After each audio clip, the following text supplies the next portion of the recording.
बड़ी अपडेट दे दे। अतीक का बड़ा बेटा इस खबर को सुनने के बाद जेल में बेहोश हो गया है। ये बड़ी अपडेट हम आपको दे रहे हैं कि अतीक का जो बड़ा बेटा है वो इस खबर को सुनने के बाद जेल में बेहोश हो गया है।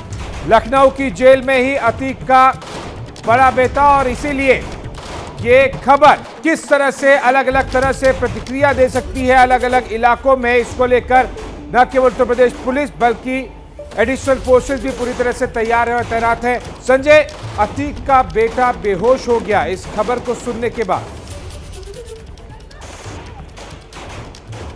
बिल्कुल, देखिए कल जिस तरह से खबर आई थी कि असद को एनकाउंटर में मार गिराया गया, परसों क्षमा कीजिएगा, और उसके बाद में आज ये खबर आती है कि अतीक असद का पिता और अतीक अहमद जो उमेश पाल हत्याकांड का पूरा मुख्य अभियुक्त था, पूरा साजिश करता था, वो ही नहीं बल्कि उसका सगा भाई अशरफ, उन दोनों को कुछ बदमाशों ने गोलियों से छलनी कर दिया है। उसके बाद ये खबर कहीं ना कहीं उस परिवार के लिए किसी सदमे से कम नहीं है। और इसी के नाते जो जेल से हमें खबर मिल रही है, जो हमारे जेल के सोर्सेस का कहना है कि उमर, इस बीच एक बड़ी खबर, उमेश पाल के घर की सुरक्षा बढ़ा दी गई। संजय त्रिपाठी आप बने रहिए हमारे साथ। इस बीच बड़ी खबर जान लीजिए, उमेश पाल हत्याकांड, उस पे हो रहा था ये सब कुछ। उमेश पाल के घर की सुरक्षा बढ़ा दी गई है। लगातार उमेश पाल की मां शांति देवी सामने आ रही थी, वो डर जता रही थी। इसके बाद, इस हत्या के बाद अब बड़ी अपडेट ये कि उमेश पाल के घर की सुरक्षा बढ़ा दी गई है।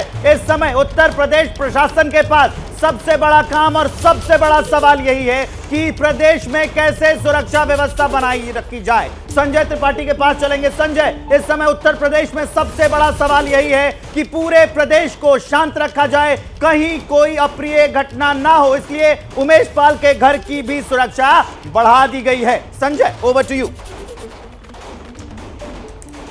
निश्चित रूप से देखिए, ऐसा है ना कि जो अतीक अहमद हो, अशरफ है, इन दोनों की हत्याकांड के बाद में जितने भी इनसे जुड़े हुए, इनसे सकारात्मक नकारात्मक जो भी चीज़ें हैं, उन सभी लिहाज से सुरक्षा बढ़ाई गई है। जहां पर भी प्रतिक्रिया हो सकती है विवेक, उन सभी जगहों की, उन सभी व्यक्तियों की सुरक्षा बढ़ाई गई है। जैसा कि अभी आपने पहले बताया कि जिन लोगों ने असद के एनकाउंटर पर सवाल खड़े किए थे, उन नेताओं की भी सुरक्षा बढ़ाई गई है।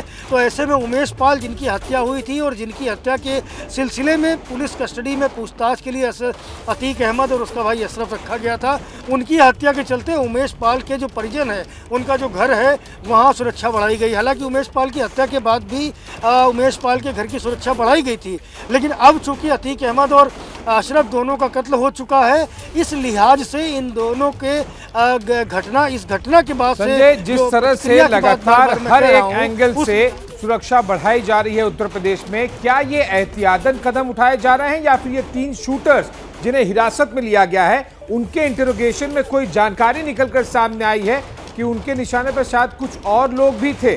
क्या इस वजह से बढ़ाई जा रही है, केवल एहतियातन सुरक्षा है? देखिए, जो पुलिस सूत्रों का हमारे कहना है कि ये 3 युवक जो पकड़े गए हैं, ये बेहद सामान्य परिवार से थे। और एक बड़ी खबर मैं आपको बताता हूं कि इनका अतीक अहमद से किसी भी प्रकार का कोई रंजिश की जानकारी अब तक पुलिस को नहीं मिली है। किसी भी तरह की रंजिश, कोई मुकदमेबाजी, कोई ज़मीन का विवाद, कोई भी लेना देना, ऐसा मुझे बताया जा रहा है कि इनका कोई भी लेना देना अब तक सामने नहीं आया है।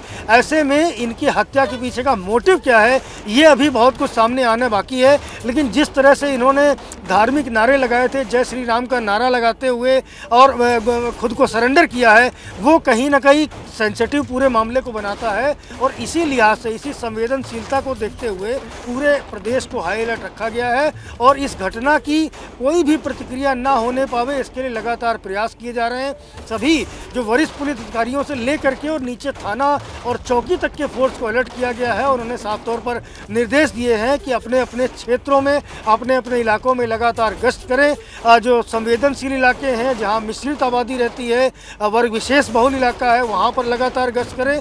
इसके अलावा जो मौजूद लोग हैं, जो एक वर्ग विशेष से जुड़े हुए प्रमुख लोग हैं, उनसे संपर्क साधा जाए। कोई भी प्रतिक्रिया नहीं होनी चाहिए चाहिए, ऐसे निर्देश साफ तौर पर मुख्यमंत्री योगी आदित्यनाथ की ओर से दिए गए हैं और उस पर लगातार अमल होने का काम भी शुरू हो गया है। पूरे प्रदेश में फोर्स को सड़कों पर देखा जा सकता है, जगह जगह चौक चौराहों पर इसमें फोर्स गश्त कर रही है।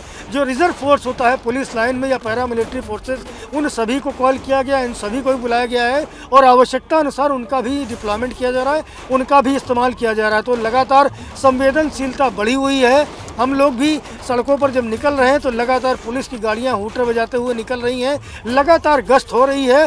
सभी का एक ही मकसद है कि इस घटना की किसी प्रकार की कोई प्रतिक्रिया कहीं भी ना होने दी जाए और इसी बात को लेकर के संजय लगातार जानकारी हमारे सहयोगी संजय दर्शकों तक पहुंचा रहे हैं कि जो 3 शूटर्स पकड़े गए हैं वो किसी भी तरह का उनका बैकग्राउंड अतीक या फिर उसके गैंग से, रंजिश से नहीं जुड़ा हुआ मिला है। अब तक पुलिस को उनके इंटरोगेशन में 2 घंटे से ज्यादा का वक्त हो चुका है। लेकिन संजय, एक बड़ा प्रश्न ये भी है कि अगर वो सामान्य परिवार से हैं या फिर कोई शूटर या फिर गैंगस्टर वाली उनकी हिस्ट्री नहीं है, तो ये देसी कट्टे तो नहीं लग रहे हैं। इतने सोफिस्टिकेटेड वेपन्स कैसे एक सामान्य लोगों के हाथ में आ गए, वो भी 1, 2 नहीं 3?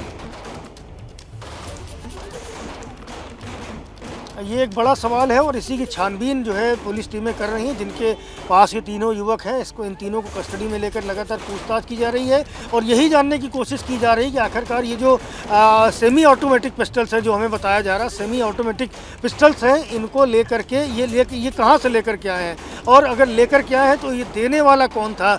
इस पूरे वारदात के पीछे, अतीक और अशरफ को मौत की घाट उतारने के पीछे की मंशा क्या थी। ये नए उम्र के लड़के हैं, जब इनका किसी तरह का कोई रंजिश नहीं है, कोई मुकदमेबाजी नहीं है, कोई विवाद नहीं है, तो आखिरकार इन्होंने अतीक और अशरफ को क्यों गोली मारी, ये भी देखा जा रहा। चूँकि ये कुछ कैमरा और तमाम उस तरह का सामान लेकर पहुँचे थे, तो ये भी देखा जा रहा कि ये सारा सामान ये कहाँ से लेकर के आए थे। कुछ इनके पास में ID कार्ड्स वगैरह मिले हुए हैं, उसकी पड़ताल की जा रही है कि ID कार्ड्स कहाँ से लेकर के आए। तो बहुत सारे पहलू हैं, बहुत सारी सूचनाएँ हैं, बहुत सारी जानकारियाँ हैं जो इनसे बातचीत करके लगातार निकाली जा रही। धार्मिक नारे लगा रहे थे, तो ये नारे लगाने के पीछे की मंशा क्या है, ये भी टटोला जा रहा है, इसे भी लगातार देखा जा रहा है। अभी कोई ऑफिशियल जानकारी इसकी पुख्ता तौर पर सामने नहीं आई है, लेकिन पुलिस टीमें लगातार इसे पूछताछ कर रही हैं और जैसा कि प्रमुख सचिव संजय प्रसाद भी घटनास्थल पर पहुंचेंगे, वो भी प्रयागराज पहुंचेंगे, DGP पहुंचेंगे, तो वो भी इन सारी चीज़ों को देखेंगे, समझेंगे। उसके बाद कोई अधिकृत तौर पर इस पर बयान जारी किया जाएगा कि आखिरकार अतीक और अशरफ को मारने के पीछे इन बदमाशों का या इन युवकों का कहेंगे मोटिव क्या था। जी, क्या मजबूरी है मेरी, बताइए। मैं अभी आपको बताती हूँ कि मैंने ओए होए होए होए नमकीन के चटकारे लेते हुए टकटकी मार के डिबेट शो को पॉज रिपीट कर करके देख रहे हैं जोगिंदर जी। इनकी तरह आप भी देखें अपनी फेवरेट डिबेट्स को रिपीट कर और डाउनलोड कीजिए ABP लाइव ऐप अपने स्मार्ट टीवी पर।